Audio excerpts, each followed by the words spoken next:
Ce nouveau missile russe pourrait atteindre Washington en quelques heures.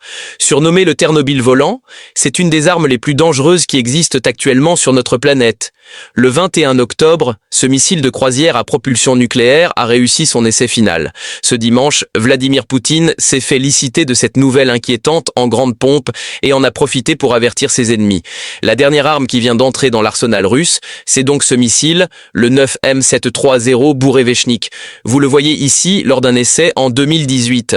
En russe, son nom signifie « oiseau de tempête », mais il est déjà surnommé « Tchernobyle volant ». Son surnom, il le doit en fait qu'il est capable de transporter une tête nucléaire et de générer des dégâts colossaux. Lors de son ultime est, le Boureveshnik a passé environ 15 heures dans le ciel. Cette arme longue de 12 mètres est un missile de croisière et non balistique. Ça lui donne l'avantage d'être manœuvrable et d'être capable de voler sous et autour des radars de défense antimissiles et des intercepteurs. De vol imprévisible fait du Boureveshnik un missile presque impossible à intercepter. Ce test réussi selon Moscou, c'est le résultat de longues années de travail. Le développement du missile a été officiellement annoncé par le Kremlin en 2018, mais des premiers tests ont eu lieu dès 2017. Il se soldait par un grand nombre d'échecs. Dans l'été et l'automne 2025, d'autres essais ont été menés dans le secteur de l'archipel de Nouvelle-Zélande, au nord de la Russie. C'est là que se serait tenu le test du 21 octobre.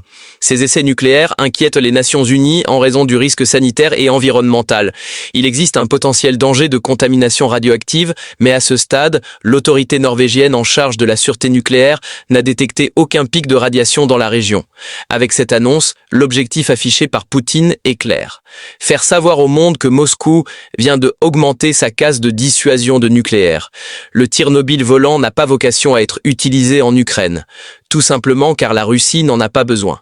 Elle peut atteindre son voisin avec un missile balistique classique, en même titre que la France.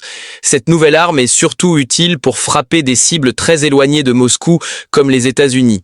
Par exemple, la technologie du Boureveshnik pourrait réussir à contourner le dôme d'or que Donald Trump souhaite mettre en service avant 2028, alors que le traité New START qui limite les armes nucléaires russes et américains expire en février 2020. La crainte d'une nouvelle escale nucléaire est plus forte que jamais.